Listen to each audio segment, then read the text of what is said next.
Samoan women are not ones to be played with. They do not tolerate disrespect. They do not play around. And so I feel like that's what my content centers around, giving people the permission to stand up for themselves because they deserve love and respect. My name is Drew Afualo, and this is my world.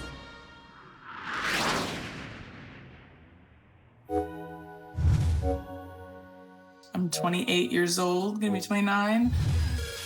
I'm from Southern California originally. That was where I was born and raised. I'm Samoan, both my parents are Samoan.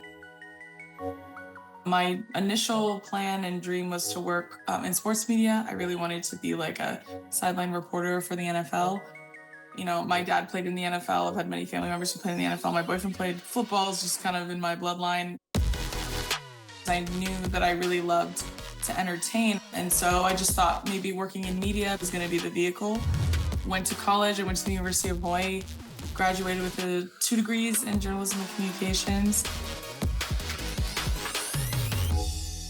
My boyfriend actually encouraged me to start posting on TikTok just to kind of, you know, do something creative. Once I started creating videos, that's kind of what led to me finding a little hornet's nest of awful men and then just kind of taking it upon myself to get rid of it. So that's kind of how the journey started. And so my platform is definitely, you know, swinging back on the patriarchy, essentially. Are you ready? Sorry, hold on. It's fighting misogyny, but past that, it's empowering many different groups of marginalized people. And it's centered around arming everybody else with the tools they may need to, you know, fight back against misogyny when they feel like they need to. First off, I want to thank Cape for this incredible honor, my family and my community as well, of Samoan people, period. Samoan culture at its very genesis is matriarchal. Like, we hold women in very high regard and we hold positions of power, and they always have. That's what I've always witnessed and seen and held very closely. My family dynamic and how it worked is no exception to that. My dad has always seen my mom as an equal. My dad has never treated my mom poorly. I was raised to expect the same level that I give, I should receive, and that it doesn't matter how you identify.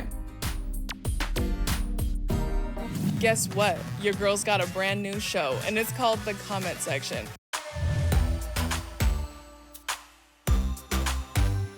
The Comment Section is my Spotify exclusive podcast.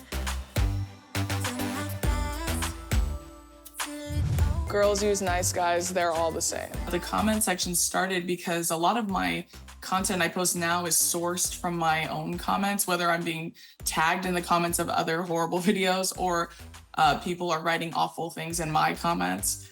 Both of those things I've used to field and source content, and getting it to be guest-driven has been wonderful, and it's something I'm really proud of.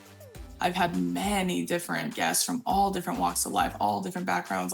The whole point of it really is to just continue to amplify and empower marginalized people and kind of platform the same messaging that I've been, you know, spreading through my videos, just in a longer format. Growing up as a young Samoan woman, I used to dream of moments like this. Not for myself necessarily, but to hopefully one day see someone who looked just like me being recognized for any sort of accomplishment and entertainment. I realized pretty quickly that I'm a yapper. I have so many things to say. I have so many words in my head.